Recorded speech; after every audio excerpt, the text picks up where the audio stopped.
our strategy is basically focused on two things. One, integration into our curriculum from the youngest student up to the collegiate level. And the second one is making our instructors aware and trained on how we need to use this as part of the augmentation of our curriculum. The delivery method for the lower years, we are basically using blended learning. So it's a combination of classroom with teacher and also the use of our online system. Either they do it on asynchronous or synchronous mode. So basically, AMA welcomes the idea of, aside from creating a very highly technical people, we want also to create technology people with values. I think that will make a very complete Filipino workers, which we can be proud of, not just in the Philippines, but also in supplying this manpower in other countries. Thank you. I partnered with Baroni with some of the biggest catechetical groups in the country. And they are picking up Tibok Pinoy both by giving physical books and also through downloading the online material found currently in our website, bbcrb.org, and later on very happily through the online facilities of AMA-ES.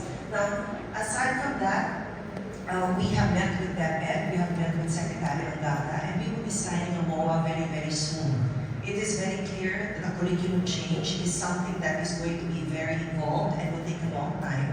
So in the meantime, we are going to be signing a MOA wherein the DepEd will actually be downloading all the Tibok Pinoy materials to their regional teachers. So it is content that teachers can actually access when they use it in their classes. So it is not a formal curriculum change, I'm making very clear, but it is being made available to all of the teachers as part of their database that they can use to augment their curriculum with. Now, we have always been parish-based, that has always been our strength, and we're very happy that we have launched this also internally, and it is already being picked up by our parishes nationwide. Thank you very much. And of course, most importantly, the exponential growth will come to the online facilities of AMA, which I will leave engineer to discuss. Collaboration between AMA-ES and BPCRV. And congratulations to AMA-ES.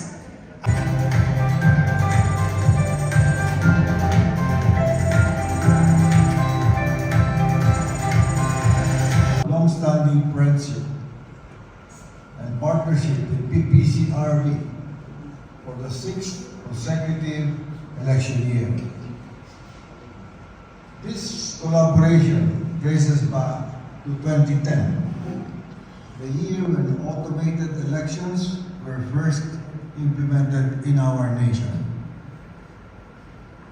It is with great pride and honor that we accept the trust bestowed upon us by BPCRV as its official technology partner for the forthcoming national and local elections scheduled for May 12, 2025.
in the form and the person of His Excellency, Ambassador Amable Aguilos.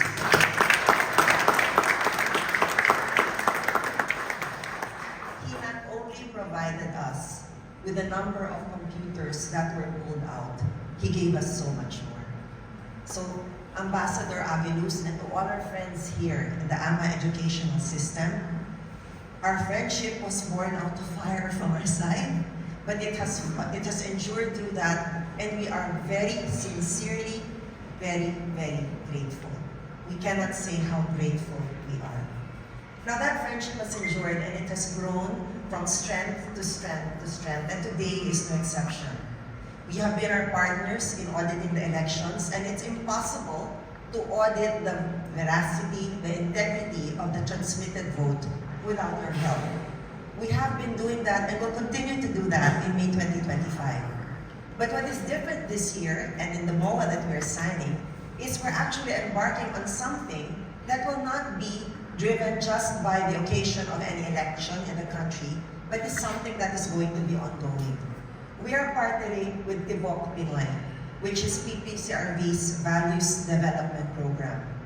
We looked at the election landscape, we looked at the landscape of our country, and we saw that may recycling a lot of recycling. The candidates' names are constantly recycled. There's a recycling of issues when it comes to peddling of votes. There are vote buyers, there are vote sellers. Very sad. So we came to the realization that it's not enough to educate people on how to choose their candidates. We have to educate the people and go back to basics and form their souls and form their conscience through values formation.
But elections is just a process. It is one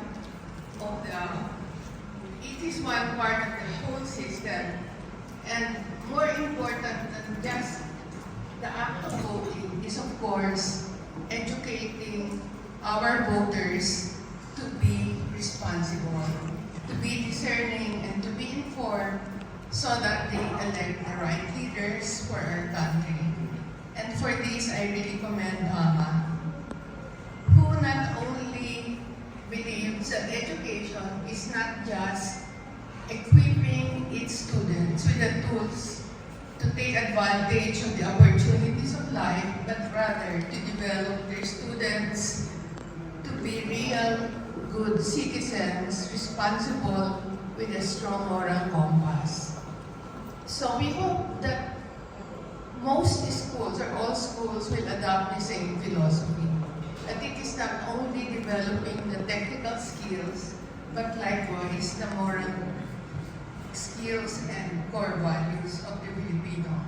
AMAES.